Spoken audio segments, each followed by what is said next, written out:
ready? Y'all ready for this? Yeah. All right, y'all. I want to say welcome to everybody listening, everybody talking. You know, we are back with another episode of Thoughtful Discussion with Josh Schneider and myself, Corey Ochai. And we have a special guest on the line. And we got some value to bring to you guys listening, man. You know how this thing goes. And you know, like I said, I'm not alone. So I want my guy to bring me in or bring in the actual podcast. Go with Josh. Yeah. I mean, I got a few things I could say before we get it all started. So this guy, we met. He was working at a venue. I was doing my print shop thing early on. It was one of the first venues that I was really trying to get as a consistent business, to get all their business. They had someone that they were working with, and they didn't want to switch. And I kept emailing, "Hey, I can give you this deal." And I think Pierce might have been on the other end of that. And then when we did start working together, it was just a situation where their printer finally dropped the ball. We were able to pick it up and kind of never look back. So it was a great situation, and being able to work with him was one of the first situations where I was working with a professional artist and graphic designer that sent everything the way that it was supposed to be, and kind of trained me on how to convert my other customers to figure that out. So amazing artist, very talented, and wonderful work in the community. And I'm here with Pierce Marrato. Tell us a little bit about yourself and what you do. First of all, thanks for that intro. That was pretty great. That was And dope, I didn't man. actually That know was that dope. I provided that insight to you, but I think it was a two-way street, honestly. So, but anyway, my name's Pierce. I'm a visual artist first and foremost. I do a lot of like painting, drawing, mixed media stuff, but I also do digital illustration and design. And through that, I sort of specialize in the live music industry, doing like poster art, that kind of thing. Also album art too, so I guess not just live music, but music in general. And then I also do marketing for music venues as well. Right. And so that was how we met, but you've been doing art for, forever. Okay. Yeah. The artwork, you definitely have a different style. What is that kind of influenced by? A lot of things. When it comes to poster art, I'm definitely, like a lot of poster art, is super heavily influenced by like the Family Dog era of poster art, like the psychedelic 60s Art Nouveau revival stuff. That stuff, definitely just seeing that for the first time was like earth shattering to me. Got you. And going in the poster room at the Fillmore in San Francisco. I don't know if you No. know. So basically, Tell me about that. it's a legendary venue and legendary concert promoter that ran the venue forever, and anybody that sold out the venue got that night's poster hung up in the poster room. So you go in this room and it's literally like the most famous concert posters of all time, and they're floor to ceiling lining this whole room. And I like walked in and it was like being in church. I fall to my knees and I'm still crying and stuff, not really, but it was pretty amazing to see. But beyond that, my influences definitely extend into like pop art and some of that kind of stuff. Basquiat, huge influence on me. Oh, you gotta look behind you, man. I got the book right there. Noticed that as soon as I walked in. I was like, that's my guy. I'm in a good place here. There you go. You in a. Yeah. This is the temple of Basquiat, right here. I love that guy, I got man. the tattoo right there. Oh my goodness. I also am a huge fan of Ralph Steadman too. Hunter Thompson, Ralph Steadman, their combination was definitely a game changer for me.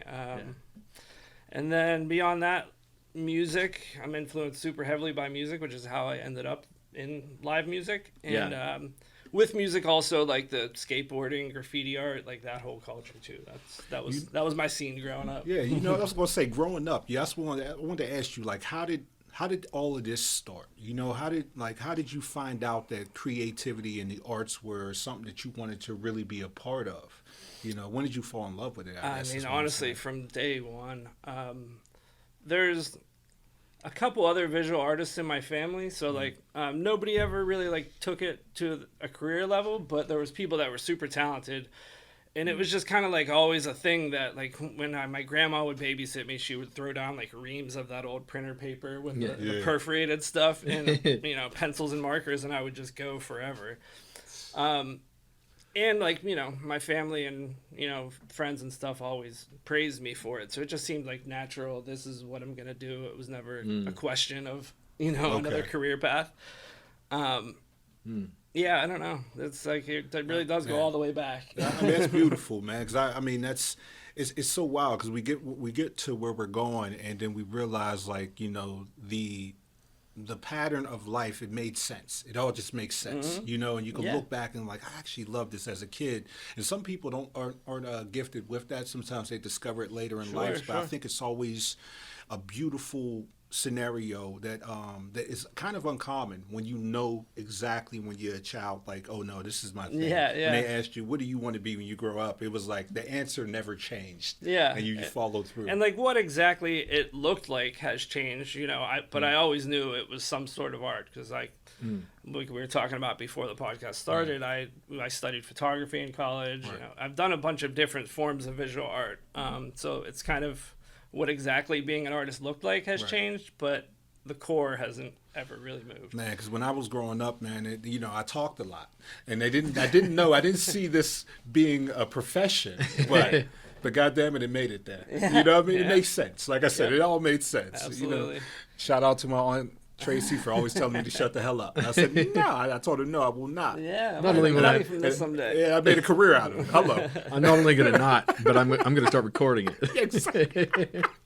But I do think that you're right, though. I think, like, I feel incredibly fortunate for having found this so early in my life. Right.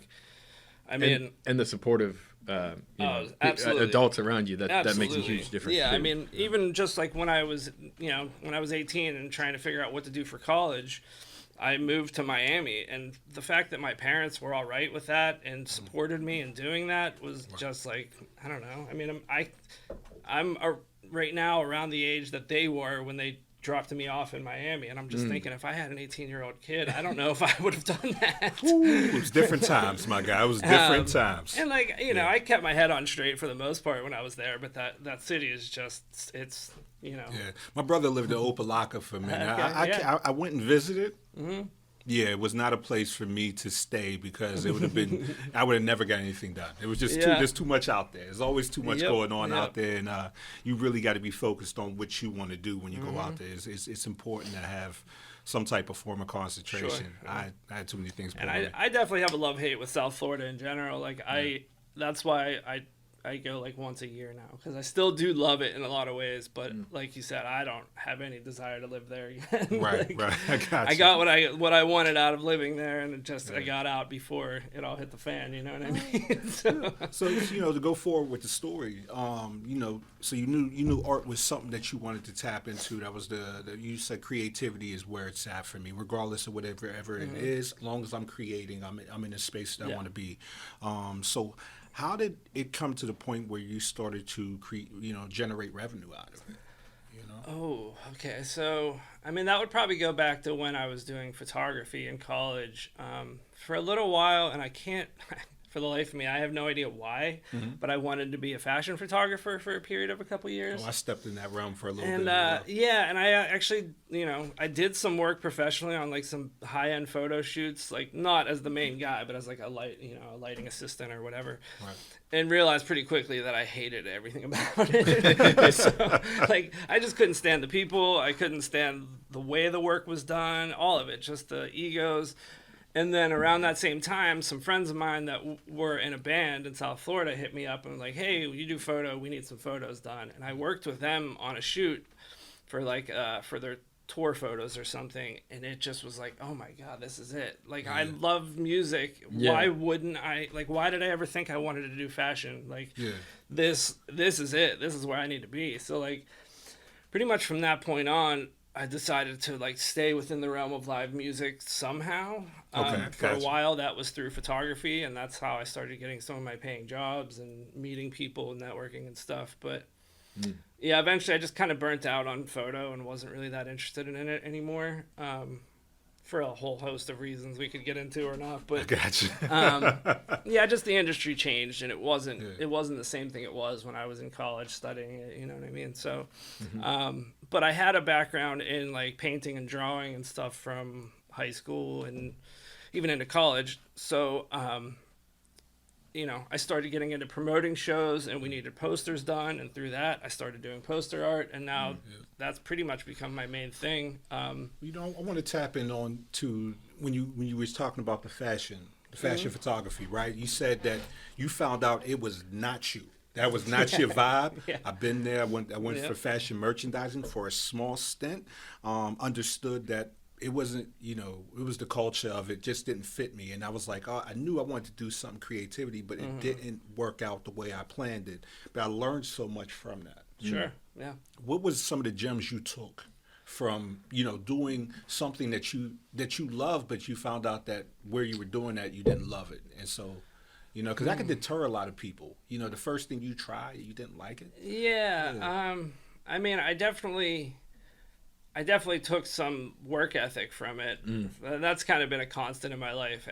Everything that's like advanced my career there's always been an element of like, you got to work your ass off. Yeah, period. That's just part of the process, right. part of it. So, I mean, that was, and then when I did the fashion thing, it was like right out of college. So like I did desperately need to learn that at that time. Yeah. Because like growing up, like I said, people praised my artistic skill, but then once you're like out of college and nobody has to care anymore, you have to force them to care. Like, keep throwing it in their face until they do care. So like, I definitely took some of that away from the fashion world, and also just how to like promote and market myself. Right. Which is honestly, that's something Miami as a whole taught me how to do. Yeah, because there's so many other things pulling your eye. Like you got. I'd say the same. Yeah, same thing for me in California. Like, I've talked about the guerrilla you marketing did, and stuff like that.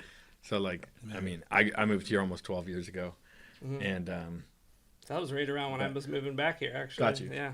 So born and raised out there, and I had a music magazine and I had a printing business out there, and so when the things that we had to do to promote were always sometimes outrageous. Right, yeah. But definitely, in order to be above average, you have to do above average things. Yeah, and I think like California, South Florida are both the same in that they're definitely like image conscious, a lot more so than Pittsburgh, which I think is a good and a bad thing. Like Miami does it to a kind 100%. of gross degree almost. Absolutely. But in Pittsburgh, I found when I moved back that a lot of the bands that I started working with here like weren't nearly as willing to do like the more elaborate type of photo shoots or like they just didn't have that sort of like grandiose thinking that I saw in some of the bands in South Florida, which again I think is a good and a bad thing. But it was a really interesting time though when I moved back, because I think a lot of people did what I did, where they moved away for college or whatever it was, and then I graduated in 2007, so like the recession was happening and stuff, and I think a lot of people that moved away moved home at the same time, and a lot of them, including me, brought that sort of like big city gusto back with us, and it really did create like a mini renaissance in our city that I hadn't seen since I was a lot younger. Yeah, I would think that would be like Josh, you spoke of it, like it was kind of like a cheat code.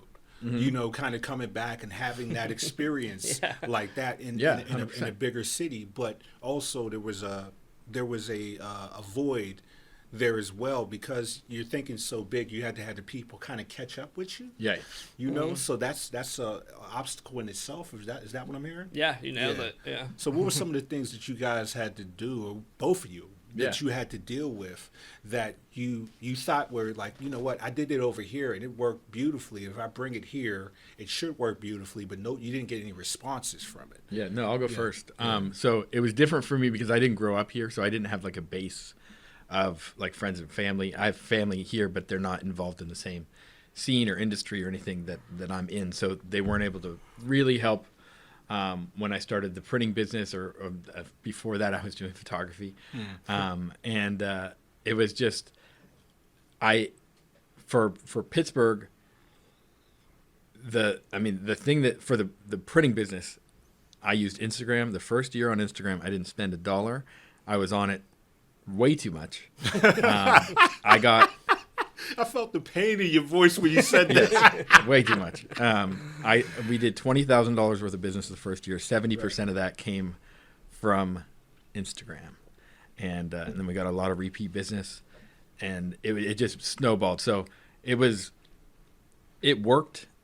Once you were in, then once you were in the community, like saw you and heard you and kind of felt that you were there and part of it, then it worked. I remember one of the comments I posted, it was just like, yins need printing, and then I screenshotted that and then made that a post and got a bunch of likes, and I was like, all right, like I really need to be in this, and get people involved, and then cross promote, and there were other people that I would work with, graphic designers or first starting out. Like I did a thing with like Ink Division, spend $250 at Ink Division, I'll give you 100 free posts or free like business cards, and so we were like comboing back and forth and both promoting it, and so like. Either way, you got to find a way to like kind of get your foot in the door. But once I was in, I felt and then I was in.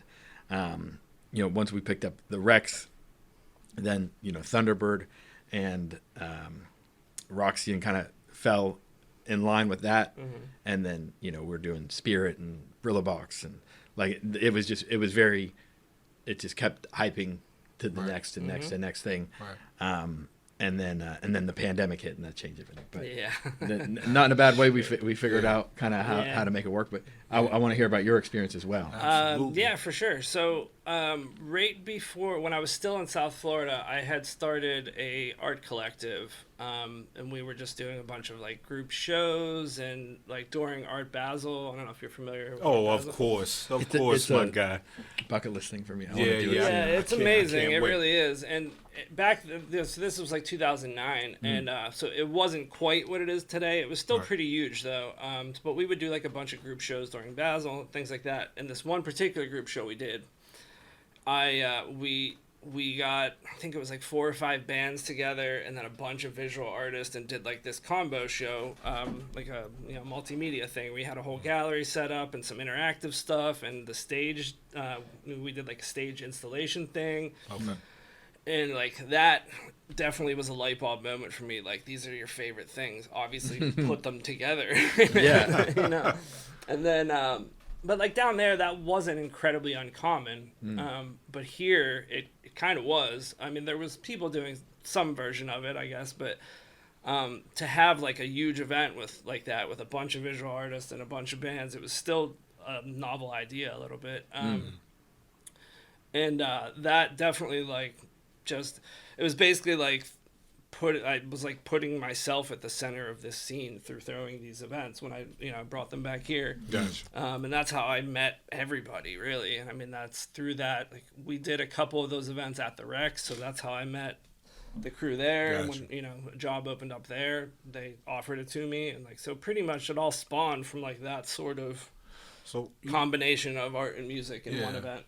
What I'm hearing is like tapping into the community first, right? That's the number. That's the very first thing, is breaking through that. You have to push. You have to push and keep pushing. It's not in the same way like with like where you're talking about in these very popular sunny places that there's so many people and there's so many different things you can do. There's no way that you would just know like one of the mindsets when you're there is just like, you're never going to see the same person twice. There's just so much, unless you're like a regular at a coffee shop or something like that. Right. Like just the random people that you pass by on the street or see, it's not super common. So when you're promoting to just like, if I want 100 people to come to an event, I gotta hit at least 2,500 people. Where in Pittsburgh, like you can. The community is much more tight-knit, and there's not as many people trying to fight for your attention. Right. Because when you got millions of people, I mean, LA and Orange County, 14, 17 million people, something like that. Right. And Miami, millions of people. Where in Pittsburgh, I mean, our community here, it's like under a couple mil. Right. So it's definitely not as like everyone's fighting for attention and trying to like, there's venues and things going on, and if one person says, "Oh yeah, I'm going to this thing," then 5 or 10 people, "Oh yeah, I want to go with you." Cool, that sounds fun. Yeah, it's not as like I'm going to need to make sure that I, reach thousands of people to just get this one thing going. And like festivals are cool, but I mean, the arts festival, all they have to do is publish what date it's going to be, and people go. Like, it's not like you have to, like, you got to come, like, come on. Like, they're just we only have one arts festival out here. Right. I would think in, cities like in California and Miami, there's so many. Those are like weekend pop-ups for like 3 or 4 blocks. Right. So to really get somebody to see you is... Yeah. They're going to be there, but are they going to see you? Like, you don't have to worry about, are they going to be there? You got to worry about, are they going to see you? That's pretty interesting, man. Yeah. One of the things that I definitely noticed a big time difference with throwing essentially the same event in both cities was the willingness to collaborate was just so much like more prevalent here. Like in a city like Miami or LA too, it's like definitely way more cutthroat. Way less collaborative of a vibe in general. Right. And that was, honestly, that's kind of what kept me here. Because when I moved back from Florida, my intention was never to stay here. I was going to save some money and go to LA or New York or one of the other big cities. But I fell into this thing where, like, these people are great and they're as hungry as I am for this stuff. And, like, it's here. It's all here. And I could live for cheap. Why wouldn't I stay? Oh, I got you. That's a real thing, man. Competition, man, there's two sides to that. It can breed innovation, but it also can decrease it, right? Too much of anything is a bad thing.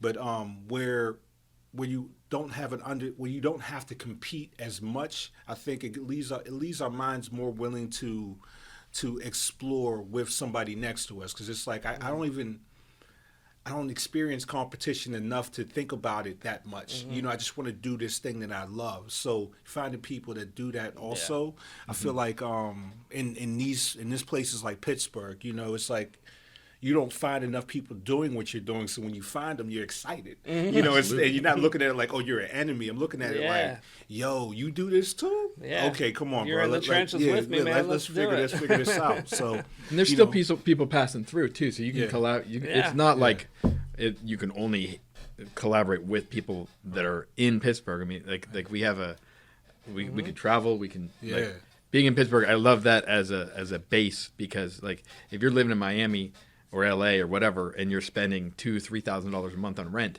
like every day you're gone is hundreds of dollars. That's one of the main reasons why I left. God. Just like I wanted to be able to travel, and I couldn't. Even making decent money, I couldn't afford to travel. Exactly. So when you're in somewhere where it's a lower cost to live, it just makes so much more sense. You can leave for weekends or days or weeks and not feel bad that your stuff is sitting at home. You know what I mean? Like it makes such a difference. So, and honestly, like it's like the idea of like being on like a cultural sort of pipeline is pretty deeply baked into our city's history, with like the way that like the jazz pipeline used to work, where the artists would flow from New York to Chicago through Pittsburgh and Kansas City and stuff. And there was like famous venues here that they were all part of this sort of pipeline. So like the idea of like culture coming from New York like through Pittsburgh and that sort of thing is it goes way back. And I think like it's amazing. That's amazing to think about. And I'm somewhat interested in keeping that going, honestly. Like I think it's a really cool thing, and it's kind of a part of our city's history that not a ton of people know about. Like the Crawford Grill in the Hill District back in the day. Like, I heard stories about like that. every jazz great ever played there. Absolutely. You know what I mean? Like it was such a known spot. My grandfather used to, I guess he started the Flamingo. I'm like trying to learn. I'm digging into my ancestry, and I'm looking at all this stuff, and a lot of it ties back to the Hill. And then it's like, and you go into these places and you start to see the list of people that were navigating these places and actually coming there to perform, and he's like, oh my God, like this little town Pittsburgh, these guys were here. I mean, these people are in the Rock Hall of Fame. Some of these cats, man. It's a beautiful thing, man. And it's so crazy because it seemed like we all like me and you kind of fought to get out of this town, and I navigated I've been to Miami, been to, Kansas City and Newark, and it is just like maybe I was just developing those skills to come back and actually make this town what it needs to be, because I feel like the big exodus that happened during the pandemic from people in California and these big cities going to these smaller cities, understanding like, there's actually a lot to be offered here because of the same things you mentioned. Not, it's not as overpopulated. The competition is almost, it's more collaboration than competition is the thing that a lot of people are looking at. And, and the cost of living. I think there's just nothing but opportunity in these places, and there's room for growth. Sure. Yeah. When I tell my friends in California what our mortgage payment a month they is, throw up in their mouth a little bit. it's wild. It's like they throw up a little bit. I think there definitely is like some competition here, but I think, like you said, that's pretty healthy. You do kind of need that.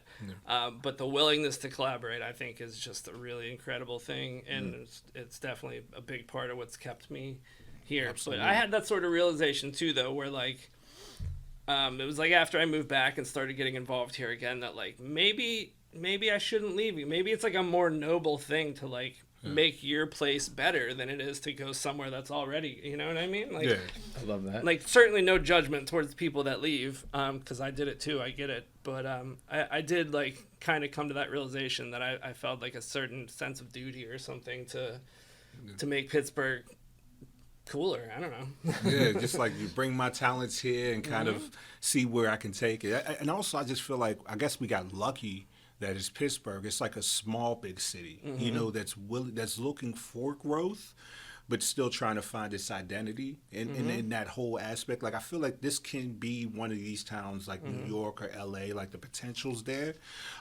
It's just kind of like we have all the resources now, but or a lot of the resources, not all of them, but now it's about building. Like, we have the foundation, now we have to lay the bricks. Yeah, I mean, for a small city, we've got incredible, cultural history with like, all the like the cultural trusts, for example. Like, not a lot of small cities have stuff like that. No, I didn't know that.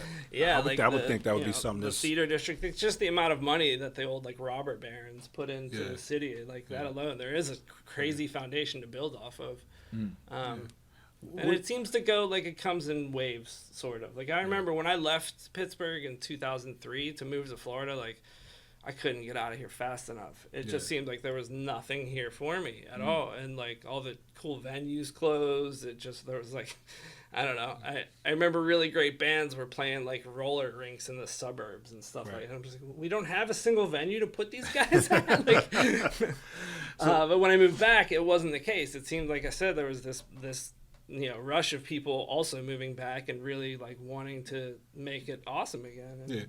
What do you see? Let's go further down the line, right beyond the present. What do you see Pittsburgh could be? Like, what do you see? Like, when I say that, I mean, like, you've witnessed Miami, you witnessed LA, and all these other big places. Do you see Pittsburgh reaching that or going beyond that, or? I mean, I don't see it reaching quite that, but I think that's a good thing. Okay, all right, good, good. What I think Pittsburgh has been in the past and could be in the future is sort of like I don't know if you're familiar with the music scene in Athens, Georgia, in the '90s. That's where like REM came from, and a bunch of really great like alt rock bands came from this really tiny little scene, and like they all knew each other, and like they formed record labels, or even like Seattle in the 90s was considered. Seattle was like an outpost basically in terms of live music, and this small crew of people just like rallied and changed the world with it. So like that kind of thing, I certainly think is possible. I mean, changing the world seems like a lofty goal, but I just mean like to form a scene that's like small but mighty, I think is more a realistic and like sustainable trajectory for our city. Yeah, that's the best answer ever. I love that. I love that even better. I mean, if we were to grow to like LA, just imagine like the traffic. We don't have like, the infrastructure. Our city's infrastructure is not ready. Even like back like a couple years ago when they were trying to get the Olympics here, I just was like, "Are you nuts?" Oh, that was a thing? I thought that was just a rumor. We were one of the cities trying. I don't think we ever had a real shot at it, but just the fact that like anybody even thought that was a smart idea, just like how would that even work? That's the only thing that I enjoyed a lot of these other places than it. More so in these other places that I enjoyed here is the actual way that the roads are built. Yeah, it's just like they have grid systems, like where you're going if you're on first or second, and it's very easy to navigate. Whoever created these roads would definitely inebriate it off of something, probably some liquor or something. Yeah, I mean that was before city planning was even a thing, really. Yeah. So it was just like it happened. It was just horses and Like, we're just going to throw these roads here and here, make them loop the loop, so they can see the city. To like New York or Miami, like they're flat and it's a lot easier to build a grid somewhere like that than somewhere here. But I'm showing those engineers no not mercy. To say they couldn't, forget that. Not to say Pittsburgh could have been planned out better if they had that foresight, but it would have been a lot less easy to build a grid system here than like Miami, where it's literally just flat and you could build roads straight for 500 miles. Gotcha. Yeah, same with LA and Orange County too. Sure. Here, it's like I think it was more so just like people putting bricks down or making road. Like I don't think it was city planning doing it. I think people were just making their way. Yeah. Like I'm gonna need a road if I want people to come to my business. That's it, man. That's it. Sometimes not even a road. Sometimes just building stairs down a mountain. Yeah, that's a real thing here. That's a real thing here, man. That's one of like the quirky Pittsburgh things that I do kind of love, though. Yeah. Like I don't really use the city steps very often, but it's a fun thing. I don't know. Yeah. They did the incline, like you can ride down or you can walk down. I don't know. Maybe they were caring about our health and being active. I have no idea. I don't know if they were caring about our health while they were pumping all that stuff in the air. Clouds used to be orange over here. You know what I mean? That was a thing. Mm-hmm. But I'm sitting there and I'm looking across. I'm looking at Josh, and I like those glasses for one. Thanks. But that shirt, right? Pretty dope. That shirt right there. When before the podcast started, you said something about I see you, man. Pop your collar, my guy. Just dirt off your shoulders. Show the camera. Hello. What we're doing. That's what it is. But you walked in. You said I designed that. Yeah. That was Red Fishbowl. Chris from Red Fishbowl hit me up asking for a T-shirt design. It was kind of last minute, I think, but threw it together. Like Dude, we all roll that way. Yeah, that was one of the skills you gathered at the Rex, right? What's that? Was that one of the skills that you gathered at the Rex? Where building out the posters and those type of things. The Rex was where I perfected it, if you want to call it that. I mean, I'm not that arrogant to call it perfect, but it's where I kind of came into my own in terms of style and abilities and stuff. Yeah. So that was definitely around that time. What would have been 2016 maybe, 2015, something like that. Yeah. So what were some of the tasks that you were doing at that time at the Rex? That really translated into what you do now.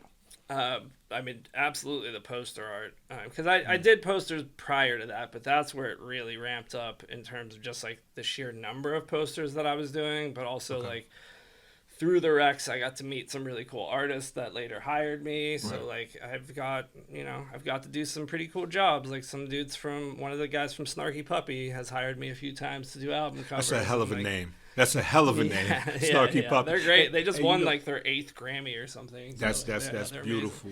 Amazing. And there's some people listening that don't even know what the Rex is. For sure. So the Rex was basically we ran it for Gray Area. When I say we, it's Gray Area. Gray Area Productions ran the Rex from 2011 till the pandemic. Basically, we shut down for the pandemic and then officially closed, I think, in June or July of 2020. Mm-hmm. But yeah, for a while, for that time, we like built a really amazing scene around that place. And like, when I say we, it's a lot Ben, who was my boss. He had a way of bringing people in and just created this awesome place. And then, where you had bands, you had artists. Yeah, we did everything. We had obviously tons of musical artists. Then we also did the monthly Moth Story Slam where people did spoken word kind of stuff. Right. We did stand-up comedy, all of it. Mm-hmm. But the building itself was like a historical landmark. It's it was like a vaudeville theater. It opened as a vaudeville theater in I think 1903 or 08, something like that. So it's got a ton of history. And I think it was an all-black movie theater for a while, and so it sort of Man, had a lot of energy in Yeah, there with yeah. the creatives. Yeah. What I was thinking of is, you're creating posters and so forth, and a certain, post, that's an art in itself. Me being an entrepreneur, being a visual artist myself, I have to create posters to get people to grab their attention in a short amount of time, and also give them all the information. So like when you were creating posters, what was your process? Like, did you learn the band? Did you, those type of things? Most of the time, yeah. If I didn't already know the band, I would at least listen to their music. But yeah, I mean, it would usually just start with like some sort of concept and that fit in with the band, and just go from there. But it's funny that you were referring to like conveying information with the poster, because Right. I come from, like I said, this school of like this 60s psychedelic poster art where like that didn't matter. And Okay. there was actually a quote I heard, I can't remember which one of the famous poster artists said it, but you know how back then like they would have this lettering that was almost impossible to read. Yeah.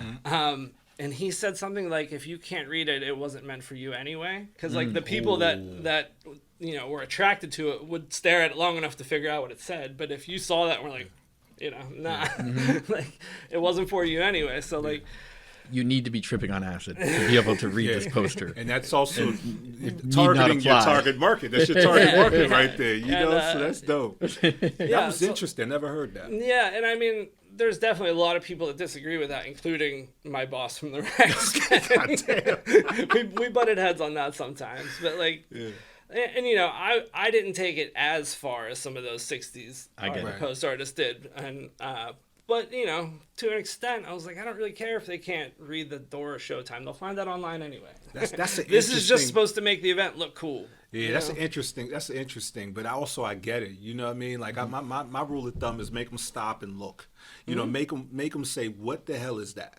Yeah. You know what I mean? And as long as they do that and they're looking at it long enough, they'll collect the information. So it's just the way you explained it was like, oh, that's the process too. Right. But everything ain't for everybody, but this is for that person that it's for, and they'll get it. And like obviously, Okay, if I yeah. was doing a poster for like a smooth jazz artist or something like that, like I wouldn't take it to that place. right. Know your audience. Yeah, exactly. 100%. So I've done toned down work too, but the stuff that I love to do the most is definitely the loudest and weirdest, that kind of stuff. I got you. So I mean that's just interesting. I just wanted to hear about that, and as that continued, as that went on, I always say there's some gifts that come with the pandemic. There's some things like when situations like that happen, they cause you to revamp, they cause you to market different. There's not as much as there's not many people walking on the streets, but you want to keep this thing going. What were some of the things that happened to you guys during the pandemic? 100%. Yeah, That's where I was going to go with it too. Yeah, I was going to ask that too. My man. I mean, yeah, Wavelengths. I mean, the Rex closed first and foremost. That was the biggest one, and like, yeah, to be honest, that sucked. It it wasn't just like losing a job. It was like church, home, work. It was all kind of encapsulated into one thing. So like when it closed, I definitely, all of the people that worked there and hung out there had this feeling of like losing our center all of a sudden, So it took some time. I mean, luckily I did land on my feet. I got another job in the music industry during the pandemic, which is still astounds me to this day. But so like I landed on my feet, but it's still losing the Rex. It was hard, and I definitely had to like. I'm still working on this too, thinking like considering how to reach artists, like new artists, because they used to be coming to me, and I could just be like, "Hey, I do these posters," you know what I mean? Yeah, But gotcha. now I got to think of new ways to reach them, and like, yeah, I don't know, stuff like that. How have you been navigating that obstacle? A lot of social media stuff. Definitely like I have a lot of plans for new ways to post that kind of let people in a little bit more, because somewhere along the way I got out of like posting work in progress stuff. I used to do a ton of that, and even asking for feedback and that kind of thing, and I just really stopped doing that, and I think that was kind of detrimental. Why'd you stop? I don't know. I don't really have a good. Gotcha. Yeah, I don't know. I still post like the finished work, but somewhere along the way, I just kind of stopped posting the work in progress and stopped like letting people into the process. So I want to get into doing a lot more of that. So you think that that's really important to let people in, not just see the final product, but see the process of getting into them. So they feel like more invested in it or something, and then whenever they want artwork, they they kind of know how it got to where it needs to be. And there's some cool tools. Like I use this iPad program called Procreate. It's I love that. That's where I created that on. Yeah, And I don't know if you've seen this, but they have a feature in it where you could do a time lapse video that it literally shows you stroke by stroke of your entire drawing. Right. And like that's perfect. That's exactly the kind of content that I'm talking about. It's just like literally just posting that video. I watch that stuff on TikTok all day. Yeah, exactly.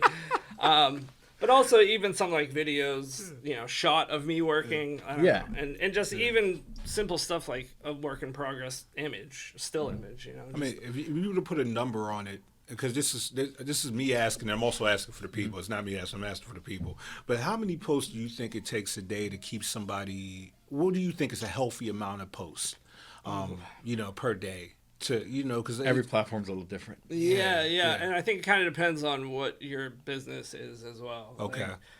Maybe like a visual artist, just a visual artist. And I've been on like Facebook and Instagram for a visual artist. I wouldn't post more than like 3 times a day. I was gonna say the same thing.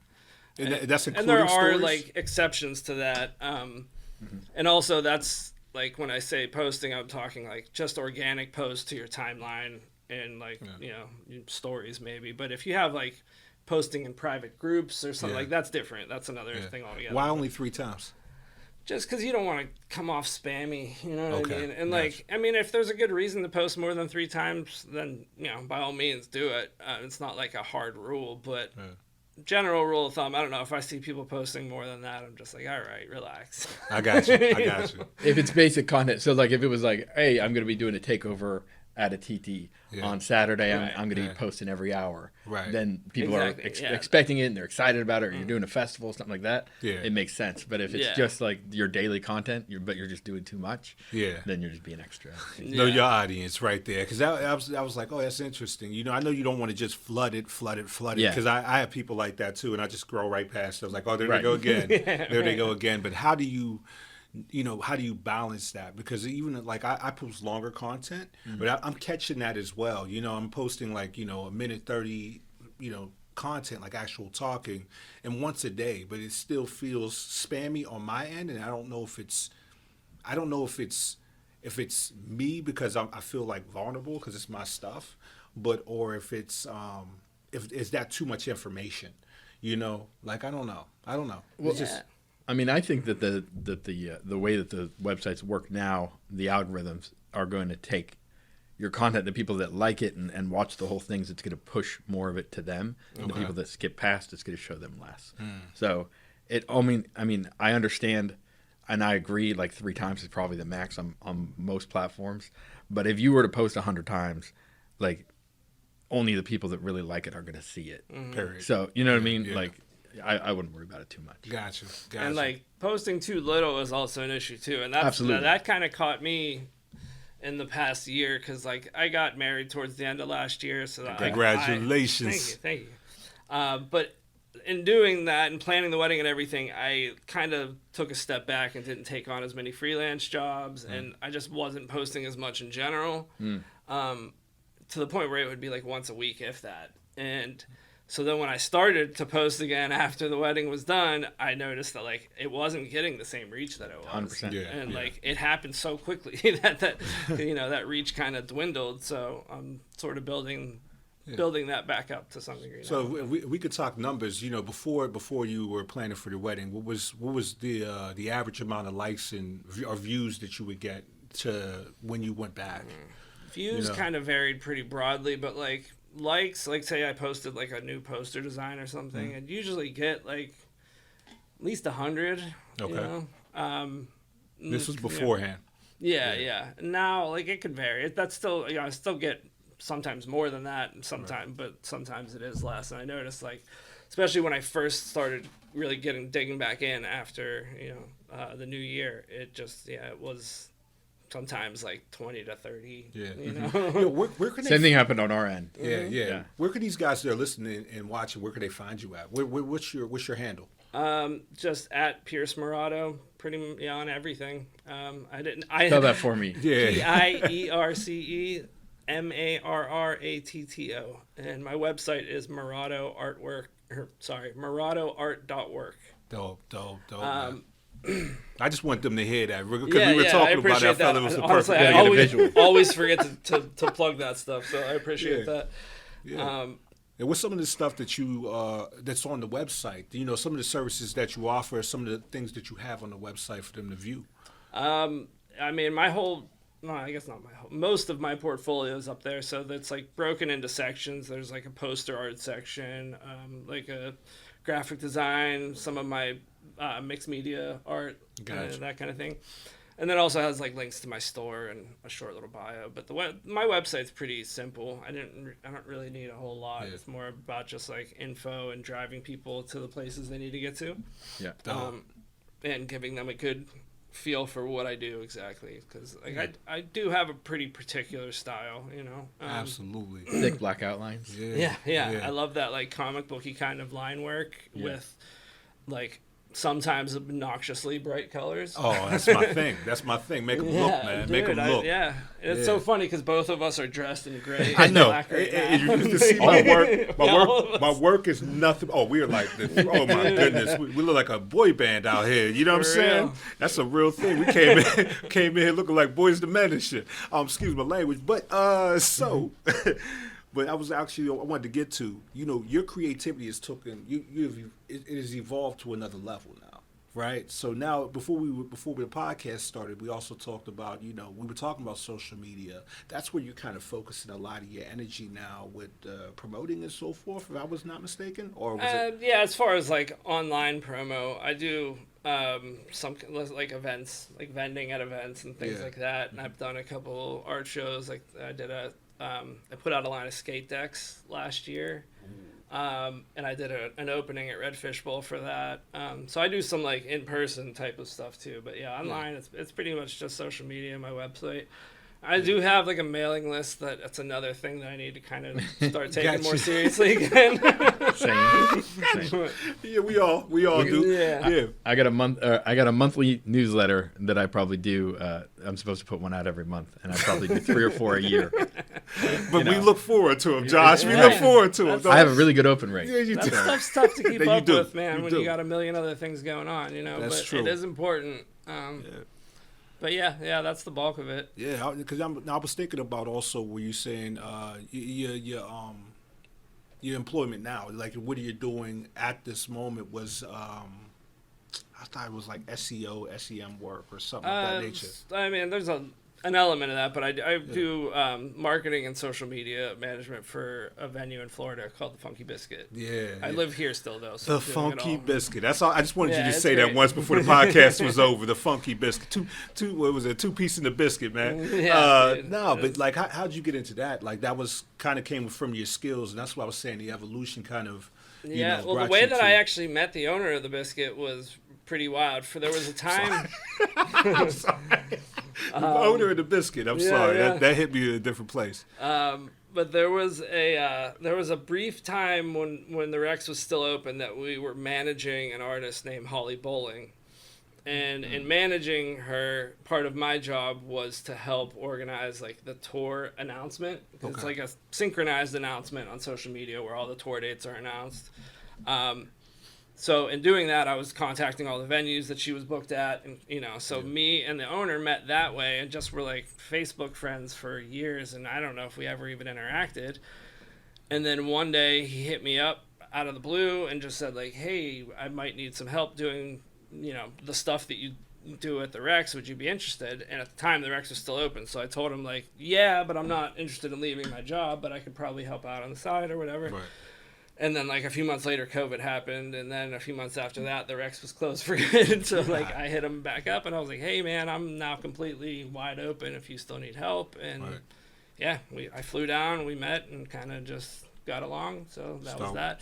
And Florida kind of never closed. Like Pittsburgh. Never closed. That was worldwide news right there. Honestly, dude, like when I went down to meet him in person for the first time, that was like in the height of things, and coming from here where everyone was masked up and not leaving the house, and like I got off the plane and it just was like it didn't exist. Yeah. Even like in the venue, you know. I'm sorry, man. Florida's different, man. It is, man. Florida's it's a wild different. place. Yeah. But yeah, like we went and saw the first live music that we had seen in like 6 months that night, and like in the venue, there's people like not wearing masks and stuff. I'm just like, you guys just have a whole different perspective, huh? Like, life. That's real, man. Yeah. That's real, man. Florida's different, my guy. So yeah, it was, I don't know, kind of surreal, but that was spring break. Same time, it was really awesome to hear live music again. So like, but yeah. I remember they were showing spring break, and they were just showing the beaches down there. Yeah. And the anxiety that I even get now, just thinking about it, it's like, God damn it, that's where it happened at. That's where it came. That's where it all happened. It all started. I'm not blaming you, Florida, but come on, get your shit together. Yeah, I mean, as someone who spent a few years in a row at spring break in Miami, because like I lived there, so like spring break when you live there is like a month and a half long. Yeah. I knew just from that there was no way they were going to stop it. And they knew that too, I think. They're just like, well. There's a lot of things that the world could stop, the U.S. could stop. It's very powerful. There's a lot of things that can stop. Spring break is not one of them. Spring break is not one of them. College kids are just too reckless, man. That's what you do. That's hilarious right there. And like I would see interviews of people like college kids be like, "I'm gonna party anyway," and just be like, "You idiot!" And then I think back on it, I'm like, we would have done the same. Yeah, we would have did that. Like I really can't knock them too much because it's like it's stupid, sure, but I would have been stupid also. Absolutely, so whatever you do. That's tied into my history. You know, when I'm looking back, that's what I think of. And speaking of looking back, you know, if you were able to sit across the table from your youngest self before you started this journey, what would be one of the things you would tell yourself? You know, some advice. That's a big one. Honestly, I think I would just say like keep going because like, I actually a couple years ago I found a picture that I had drawn when I was in 5th grade. We had to draw what we thought we would look like at age 25. That's a horrible teacher, right there. Oh my god! For me though, like. It was pretty spot on, honestly. The only difference was because this was drawn in the mid-'90s, I had Kurt Cobain hair. So. Oh, of course. You better believe it. But other than that, I was like, yeah, all right. Like, little me knew what was up. And I think he'd be pretty pumped with where I am today. So I think, I would just stay on the path, man. Hey, Josh, you notice something? Did you notice something when we asked that question? No, you tell me. Yeah, we have a few people that like the ones I really enjoy. I do know what you're saying. Yeah, or the ones that say that. Yeah, it's like just keep going, keep going. You know, and it's a not so common thing, but it is kind of common with I think the people that are really living. There with their skills and their creativity, and just was always like, this is what I wanted to do. The ones that are solidified in that thought. Like in this scenario, I think it would be a powerful message to myself too, because there were definitely times where like I could have used someone to pat me on the back and say like, just keep going, man, it'll be all right. Yeah. Right. And like, I don't know. Like, luckily I stuck with it and kept doing what I did, but a lot of that was just because like I said, I never considered Plan B. So like, I got you. Right. There was no Plan B on the table. So I'm just gonna keep going until I figure it out. Yeah, that's what they call burn the boats, man. You ever heard that story, burn the boats? No. Oh my goodness, man. You ready? You ready? A little story time before we close this thing up. All right, man. So there was a general, right? And he had his army, and they're riding over to this island that they have to conquer, and they're on this boat. So they get to the island. The army gets off. All his soldiers get off the boat. The general gets off, turns around, lights the boat on fire, looks at the army, looks at the soldiers, and he looks at him and he says, okay, there's no retreat. There's no retreat. Right. We are either going to conquer this island or we die. So because of him burning the boats, what they did is they went and they conquered the island, and they did it, swiftly. It was just because they burnt the boats. There was no other option. Yeah. So no plan B. Not going back. Yeah, not going back. So what it did was it was like, we have to conquer it. There's no other way. So that's what you did. You burnt the boats. That's Let's forget plan to be. So yeah, it's story time. But I think we hit that hour. That was a great place to end it. Yeah, I think we had the hour. Guys, this was amazing. I enjoyed this conversation, man. And definitely one more time, I would love for you to give them an idea of where to find you on all social platforms. Yeah, Facebook is at Pierce Marrato. Instagram's at Pierce Marrato. My website is marrattoart.work. Twitter, I don't really use it that much though, but that's also at Pierce Marrato. I think I haven't tweeted in probably 5 years, but same. Just in case I ever do, that's the handle. But yeah, and then I have some of my work up at Red Fishbowl if you're in Pittsburgh. There's all the links to my store and stuff on my website. Yeah, definitely. Spell your last name again. Marratto. Perfect. Definitely. It'll be up on the podcast. Yeah. All you guys got to do is just go below wherever you're watching this or listening to this to, and you'll be able to find that information if you didn't catch it at that moment. Because I know a lot of y'all listen to the podcast with a pencil in your hand. It's like, what I mean? But yeah, man. And once again, this is Corey Ochai, and we are recording this at the 1028 podcast. If you guys like what you're hearing, if you like how the vibe is going, believe me, this is not just for us. This is for the public. You guys can come here. We can help you tell your story, give you a place where you can record it and nice, comfortable, and we take care of all the technical stuff. All you got to do is pod. So you can just go 1028 on Facebook, on Instagram. I do have a Twitter, but once again, I am not efficient with Twitter. I don't even want to be on Twitter, really. You on TikTok yet? Yeah, I have a TikTok, but I don't post. I'm holding off as long as I can, man. You got to do it. It's amazing. Man, I was raised in the 90s. I was raised in the 90s. I just got to keep reminding myself. You're blocking your own blessings, bro. I know. Do I want them? But also, you guys can follow me at Move78, and that's also on Instagram. It's MUVE078. So any one of those platforms can contact me, and we can get you connected with the 1028 podcast to record. And this is Thoughtful Discussion, but we got one more coming along, Mr. Josh Snyder, PGHPrintShip. Thank you. PGHPrintShip, you guys. Much appreciated. Thank you. As you can hear by the quality, if you go on to even maybe 20, 30 episodes prior, you can see a big difference of where we came from the quality of the podcast. So since the pandemic, I've been recording with Corey, and it's been amazing. Podcast has been out since 2018. I was looking back on some old episodes. Damn, Josh, definitely you've been doing this damn thing, man. I'm thinking about who I want for my 100th episode, so it'll be a lot of fun. So couldn't do it without this. This studio has been really important, integral part of what we're doing. Shout out to Larry Lane, Lane Media. What up, for, Al? Helping put it all out and put it all together. So thank you for that. And thank you for listening. Everyone that tunes in, feel free to comment, like it, share it, and we appreciate everyone that's a part of it. So thank you for that. If you want to find me, my personal Instagram is probably the best way, or my TikTok. Both of them are Josh Snyder 86, Snyder with an I, SNIDER, Josh Snyder 86, and then the print shop as well, Instagram, Facebook, TikTok, PGHPrintShip, and PGHPrintShip.com to order. We appreciate all the work. It's been an amazing transition over the last couple of years. Now it's just my fiance and I, and we handle about 30 to 75 orders a day. It's insane. Shout out to Britt. To Britt. She's amazing. She's been a co-host as well. When we were out in California, we've had her on as well. So big thanks to everyone. Check out Thoughtful Discussions anywhere you can listen to podcasts if you want to change over. And Corey has some old episodes as well.